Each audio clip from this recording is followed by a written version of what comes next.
Namaste and welcome to episode 2 of Healing Through Ayurveda. In today's episode, we will talk about Dincharya, that is Ayurveda's daily routine, how it helps us in maintaining inner balance, promote longevity, health, and peace. So, we will deep dive into that more. The basic idea of today's episode is to bridge the ancient wisdom and the scientific backing to it. So, please do watch the video till the end and I hope you enjoy it. I'm your host Shweta. And with me, I have Dr. Gayatri, who's a PhD in Ayurveda from Banaras Hindu University and also has 25 years of clinical experience. So welcome back, Dr. Gayatri. Pleased to have you. Thank you very much. Same this side. Thank you very much, Shweta. All right. So Dr. Gayatri, we wanted to dive into Dincharya and why is it important. So for our audience who's probably new to Ayurveda or wants to know more, can we start with basics of, what is Dincharya in simple terms and why is it so central to Ayurveda? Okay. So Dincharya is made of two terms, Din and Charya. Din means day or night, and Charya means routine or activities. So whatever we do during the day, it has to be in alignment with the clock of the Mother Nature. If you are aligned with the clock outside in the universe, that's the Mother Nature, and that is in harmony with that, you are going to be more healthier version of yourself. That's why Dincharya is such a centralized and very important topic in terms of Ayurveda. Right. And you mentioned the key benefits is to stay in harmony with nature, which will promote health, longevity, and, Yes, because, you have this clock in the universe which regulates day and night. Similarly, each cell of your body has a clock, has a biological clock which maintains the rhythm. And there is a master clock in the hypothalamus of your brain, which controls this circadian rhythm inside your body. Now, if you are balancing that clock with the outer clock, that means you are doing the activities and functions according to that, then your hormones, your digestion, your elimination, your sleep, and your energy throughout the day, everything works at its best. That's why Dincharya is so important. Amazing. Thank you. So can we start and deep dive into what the basic Dincharya looks like from morning till evening and maybe break it down step by step for our audience? So we'll start with waking up. Okay. Ayurveda recommends to wake up at Brahma Muhurt. Now, what is Brahma Muhurt? So Brahma Muhurt is the second last Muhurt of the night, which is 96 minutes before sunrise. Now, this may vary according to country, right? Right. But you know when is the sunrise in your area or habitat or country.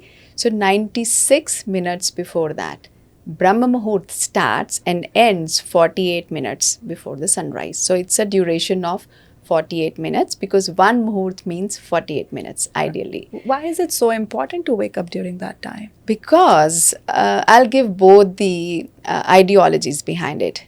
Ayurveda says that's the time of the Sattva Gun, the Satogun at its peak at that time. Also, Vata dosha is there in that time. So that's the time of creativity, that's the time of thinking the best, because the other, everything else is at peace, the world is at slow pace, and you can think, judge, meditate, concentrate, focus at your best at that time. And scientifically also, it has been proved that melatonin goes down at that time. That means you should wake up at that time. And now the day should start from there onwards. Right. Yes. Okay. So you mentioned waking up at Brahma Muhurt, but Brahma Muhurt can be different based on where you are located, based on the season. Yes. So we have to calculate as per the sunrise time for that location. Correct. Thank you. Yes. So once I wake up in the Brahma Muhurt, what is the next thing that you recommend? So after waking up, there's no need to rush. You need to be very slow and gentle and kind with yourself. Just take few breaths in the bed itself. Listen to your body, talk to yourself, and thank to God or the Almighty. You can have a gratitude prayer. and just stay calm and thank the universe for giving you this beautiful day. That's the first thing you should do. Then, of course, gratitude to the Almighty and the land where you are going to step upon. Okay?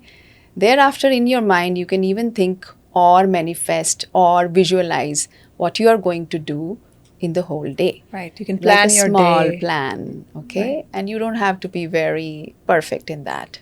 Okay? After that, of course, if you are ready, you should take the nature's call. So, evacuate or eliminate your bowels and bladder. So that's the thing. And you can take help of warm water. Right. I was going to ask, do you recommend taking water in the morning? Yes. So warm water, preferably kept in a copper jug, is advised. Why copper? Because copper is a very good detoxifier, Shweta. It helps to detox some toxins through the oral gut very nicely. So even the tongue bacterial contamination, it has been shown and proved that it helps it. So it is preferred. And warm also helps the pressure to be built up in the gut so that you can eliminate easily. That's why warm temperature is recommended. Right. Yes. Doctor, can you recommend any tips for people who are, who have constipation problem or cannot, completely empty their bowels? So is there anything that Ayurveda recommend that they can do? Yeah, there's no generalized rule, Shweta, for everyone because it's one thing doesn't fit all in Ayurveda. But yeah, generally, if it is a child, we can give some prunes because prunes have, they are blessed with natural peristaltic activity. So having prunes a night before? Yes, can help. Like kids, for kids, even gulkand works very well. For adults who are of Vata Prakriti, who have joint pains and lower backache, castor oil once in a while, like once a week, helps a lot. And in general, triphala is really good. Right. Yeah, without side effects. Right. Yes. I have heard that, eliminating bowel is very important in Ayurveda, and Ayurveda gives a lot of importance to eliminate because it can cause a lot of diseases. So that's why it is recommended to detox and eliminate. Yes. Okay. And that is not possible also if you haven't slept well enough. If you have slept for 7 to 8 hours properly, then the gut is ready to evacuate in the morning. That's why sleeping at the right time a night before is equally important to wake up early morning fresh. Right. So the journey starts one night before to be able to wake up early and to evacuate the bowel after that. Nature will do its job. You don't have to worry. Give some time to your body and it will reset itself. Nice. So after eliminating your bowel, what is the next step that you recommend? Well, after that, we would say there could be some more rituals. For example, we can do tongue scraping with the tongue scraper. We can do oil pulling for the cleansing of our mouth and oral health. So oil pulling is done with either coconut oil or sesame oil. Coconut oil suits most of the people. It's about holding coconut oil in your mouth and holding it for a few minutes until your mouth is tired, and then you can spit it out on a paper towel and garbage it. And that oil actually pulls the toxins from your mouth, and those can be flushed away thereafter. Do you recommend having water after oil There is pulling? no need. First you brush your teeth and then you do the oil pulling, and then there's no need to rinse your mouth anyways because that actually gives a very pure and clean feeling to the mouth. Right. So you recommend doing the brushing first, then scraping, and then oil pulling. Yes. So scraping with the tongue cleaner. Ideally, in older times, people used to use neem datun and they used to open it up and use it as a tongue scraper. Yeah. In Ayurveda, other tongue scrapers have been described made of gold, made of silver, and made of copper. Any particular benefits? Yes, all have their own benefits. Gold has been connected with your wisdom and improving your immune system very well. Yeah. Silver is to pacify the pitta dosha. So if you have more heat in the body, silver is preferred. For kids also, silver is preferred. And copper to detox. So if you have more ama in your tongue, more toxins built up in your gut, then copper tongue scraper is the best. I think most of the people need copper tongue scraper these days. Yeah. Yes. Yeah. Okay. So after doing all of this, any other morning rituals that you Yes, recommend? so we are not yet finished with the mouth. We still have some more orifices like nose. So we'll do the Nasya. Nasya means applying oil or ghee in the nasal orifices. Ayurveda talks a lot about oil everywhere, Yeah. right? So the nasal passage is considered the door to the brain. And if you want to send something nice, nourishing, as well as, cleaning to the nose, oil application in the nose is the best. It sits there as a guard. So if you're going out, the nose has that lubricated material inside, and then it prevents the infections and the bacteria to lodge into the nasal cavity and go further and cause respiratory disturbances. So that's the logic. Also, ghee or oil in the nose lubricates the sinuses and thereafter nourishes the brain. And so in the long term, your vision, your memory, your sense organs, they function much better if you do that practice. Is Nasya same as Jalneti? No, that's different. Jalneti is using water for cleansing, whereas Nasya is cleansing as well as nourishing. In Nasya, we are using oils. Right. They could be medicated oils, or they could be ghee or sesame oil or coconut oil as well. Right. Yes. I do wanted to ask you that, in today's modern world, people like to stay away from oil. But in Ayurveda, there's a lot of emphasis on oil pulling, Nasya, even, massage, oil massage. So, yes, what is that's the a reason? very good question. Yeah. I would say that I would really appreciate that. Actually, most of our toxins are oil soluble. Really? Yes, all our cells have a membrane which have an oil lining around them. And if we want to send something good inside a cell, or if we want to pull something out of the cell, which is a toxin, we need the medium as oil. Right. And it has been proved. So when we massage our body, or if we put oil in our nose, or in our ears, or in our belly button, or in our head, that oil not only does the nutrition part, because skin absorbs the nutrition from the oil, but it also detoxifies because it pulls the toxins out. And when you take shower thereafter, the toxins are washed away. Right. So it does both the purposes. When you do massage, so after the Nasya, the oil pulling, the tongue scraping, we are heading on for Abhyanga. Abhyanga means whole body massage with oil. Wow. Self-massage. You sit on a yoga mat, you take warm oil in a katori or a vessel, it could be coconut oil or sesame oil, and massage your whole body yourself for 10 minutes before doing anything else. So this is how long awesome. does this take? How awesome. long? 10 to 15 minutes. 10 to 15 minutes. Yeah, if you don't have time to do it every day, at least do it on weekends. You'll love it. Right. If you do exercise or workout after Abhyanga, then it is much better. Flexibility gets better, joint pain gets less, muscles are better, circulation is improved, lymphatic drainage is better, wow. and you are connecting with your own self. So there is a lot of self-love hidden in it. It's like self-care. You're giving time to yourself, your body, yes. taking your care aging also becomes slower, because aging is all about dryness. Right. Okay? The more dry your cells are, the more faster aged you will be. Right. Earlier will be. So when you are oiling yourself, we are actually trying to slow down this aging process. Right. So oiling basically has two benefits. One is detoxification, because it pulls out the toxins, like you said, and also nourishes your body cells. Okay, yes. Great. Thank you. So we woke up at Brahma Muhurat, we had warm water, eliminated, bowel, tongue scraping, brush, we did Nasya, oil pulling, Abhyanga, and then, is that it? No. Then comes exercise, yoga, right? So then comes the routine of the physical fitness part. So we'll do yoga then. Yoga involves not only just the physical asanas, but also pranayam and dhyan.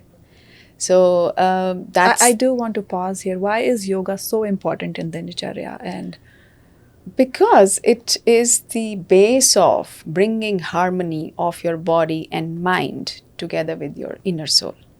So you are aligning your body with your mind, you're strengthening your body and your muscles and joints, which is caging your mind and soul. Right. Okay, you need to make your external body also very healthy. So that's very strongly recommended to keep your body healthy, strong, muscles in a good shape, and belly fat not to be there. So of course everybody wants it in that regard as well. But in today's modern world, people are more inclined working out in the morning than yoga. And I think people don't see the benefit of yoga in totality, right? People think that probably does not lead to weight loss, or or the immediate effects that you see from working out. No, it's not like that. I'm not against exercise or going to gym. Some people really like it and enjoy it. So high intensity workouts, I'm not against that. But I personally feel that even after high intensity workout, there should be a time of pause where we can listen to our breath and do some breath work at least in order to connect with our inner self. That part is missing there. So if we are bridging this gap with some breath work after high intensity workout, it's That's equally fine, good. yeah, because Yes. it's equivalent to combining asanas with pranayama, Yes, right? and also yoga does help in weight loss. Of course, why not? If you do Surya Namaskar 20 times after massaging your body, slow, gentle, religiously, every day, consistently, it helps your metabolic rate to be better. When your metabolism is better, you can easily shed pounds. Right. I So- also heard, doctor, that yoga works on your endocrine system. So it's Yes. not only toning your muscles or the outer, body, but it is also working on your internal organs. It definitely brings your cortisol level down. It has been proved so many researches that the cortisol level generally in the population who do yoga and pranayama is on the lower side, which is the stress hormone. Right. Okay, it also aligns better and it also gives you endurance. Endurance means if some stress comes, you are able to Deal better. Deal, yes, of Right. course. So yoga helps in stress management, weight loss, toning, and obviously longevity of the life. Stability. Yeah. Stability, strength, elasticity, and internal circulation of blood and lymphatic drainage. Right. These are even few. I mean, there are many more. Many. Understood. Thank you. So after yoga, what's next? Pranayam. So first the physical asanas, Yeah. and then the pranayam, which is the breath work, and some moments of pause or peace of mind or dhyan for 5 to 10 minutes. Right. And yeah, we forgot about bathing. So taking a shower is after the massage. Right. But some people think that after asanas they could be sweaty or they would be stinking, then they can take shower after the exercise. Right. And then comes, like, of course, if Should we take shower cold or warm? warm shower is recommended for cold countries and cold shower for summers in hot countries. So also depends on your prakriti. So it's just lukewarm water, not too hot. Okay. Yes. All right. Thank you. And I feel this is a lot of steps to follow in the morning. Yeah. And I would be honest, like I don't have so much time. So for a busy schedule, when people are on the go, they just wake up, they have just enough time to, just take shower, just brush their teeth, grab a coffee on the go and, just go to work. Do you have any recommendation for? Well, you don't need to worry about everything every day. That's my suggestion. Right. Don't be stressed out about the steps of Dincharya, okay? Do at least 2 things or 3 things at a time. Start gently. So what are those 2 or 3 things that you think our audience can get started with? Yeah, sleeping at the right time so that you can wake up early. That's very important. Right. Second thing, very important, is gratitude prayer to start your day. Mm-hmm. And third thing, I would say drinking warm water and tongue scraping for gut health. We can start with these things at least. Right. And then you would be, if you are getting up at Brahma Muhurta or somewhere near that or after that even, you would have time to do all these. And once they are in rhythm, then it's like, one after the other, you can do it and you would start loving it. Thank You can do Abhyanga on weekends when you have time. Right. Right. Right. You can do more steps on the weekend or Yes. holidays, right? Yes, Right. yes. Well, I'm definitely going to try this and I hope you do that too. Thank you. Thank you so much. All right. Okay. So let's continue. When should one have breakfast? It is recommended that once you wake up to 3 hours, you should not eat anything, and then you are ready to eat. So all these steps will take some time, yeah. and then you'll pray and get ready for the office, and make your stuff to eat, because you'll cook also for yourself. So it is recommended like almost 3 hours after waking up, you are ready to eat. Right. If you are not hungry, Yeah. you should not eat. Right. So your gut tells you that I'm not ready, or if you haven't evacuated or gone for the bowel movement, then don't force yourself to eat. Wait, it's okay if you're not feeling any headache or any signs of dehydration or weakness, then there's no rush to eat. Right. But ideally, if you have done all this, Yeah. you are hungry after 3 hours of waking up.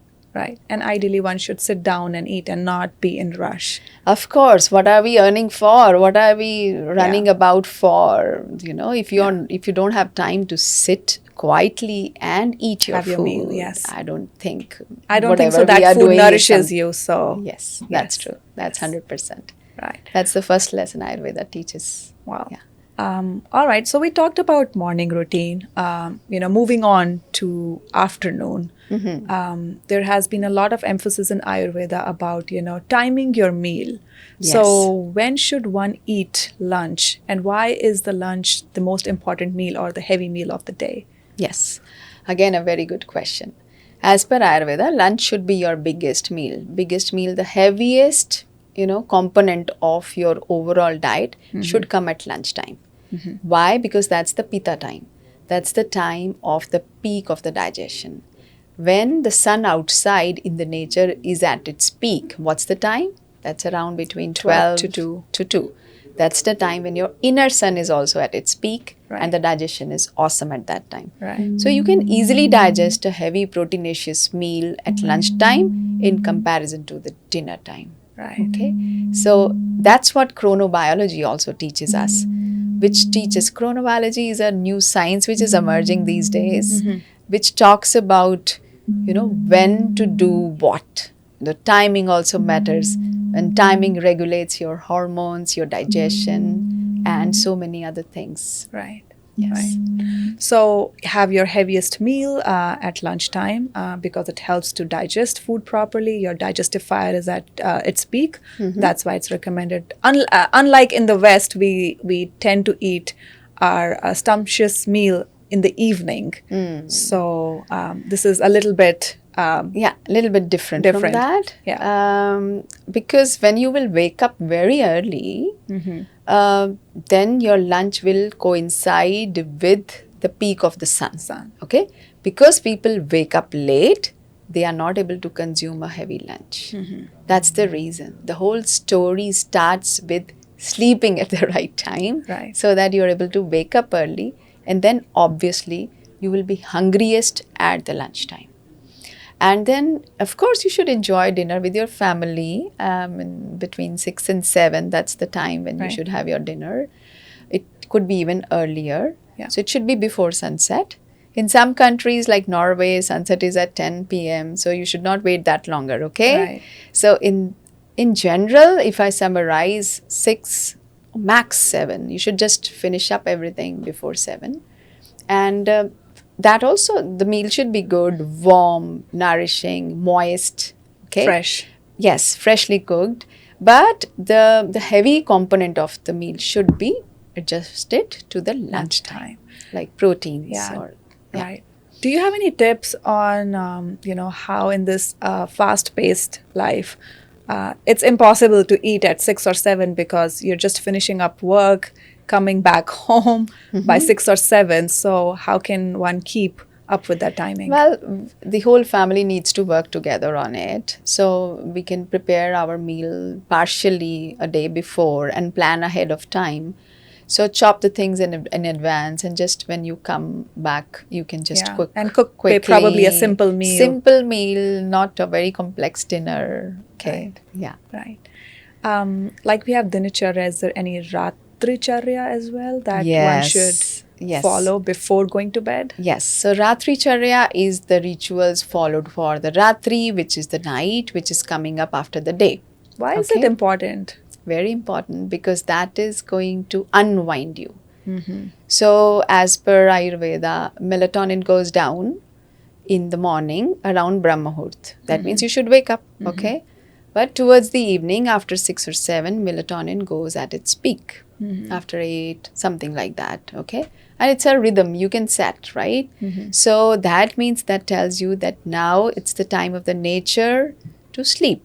So birds go back to their nest, animals, they unwind, right? They are listening to the calls of the nature, but we are awake with the office lights, artificial lights, mobile lights, laptop lights, which doesn't let our brain go into an off mode.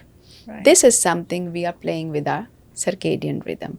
And chronic insult to this circadian rhythm, or, not aligning with this circadian rhythm for many years, definitely leads to more than 100 diseases. Wow. It has been proved, documented, researched. So you can avoid all of these health All issues of these if you if you sleep early. if you stay in harmony with the nature, follow the Dincharya. Dincharya and Ratricharya. So the Ratricharya comes as start dimming the lights of the house. It is doable. Extra lights should be off. Right. Okay. After cleaning up your kitchen, cuddle with your kids or family members if you have them around, or your pets, spend some time with them. You can go out for a walk. Okay. Right. You can come back, have a nice herbal tea. It could be chamomile tea or a lavender tea to, kind of put you in a switch off mode slowly. Right. You can listen to a nice music or mantras or a devotional song which puts you in a relaxation mode. Right. Okay. So switching off any gadgets. And read a book. It's very important. Reading a book helps a lot. Right. As kids, whenever our parents used to tell us to study, we would sleep. Yeah. So it gives a psychological impact but not on The Kindle or screen or You don't the want blue the light. You want to be I don't away want- from the light so Yes. that you can start winding down, your melatonin is not interrupted, and able to sleep better. Yes. Light and food. 3 hours before actual sleep. If they are not there, then you Right. are bound to sleep. Right. You will sleep. Doctor, Right? I also wanted to talk about insomnia. A lot of people are suffering from insomnia or poor quality of sleep. Even if they Yes. sleep, they wake up tired. They don't feel fully rested. Yes. Do you have any tips on that? Yeah, they can take help of Ayurvedic lifestyle. So for example, rubbing the feet with coconut oil helps. Okay, drinking a cup of chamomile tea helps. Taking a shower again before sleeping helps. And listening to calm music or mantra or low vibrational Right. sound around you helps. Right. Yoga nidra helps. Right. In yoga, you have a complete protocol. You have step by step protocol to unwind, relax your body from toe to head. Listen to yoga nidra, and then Yeah. you will sleep like a baby.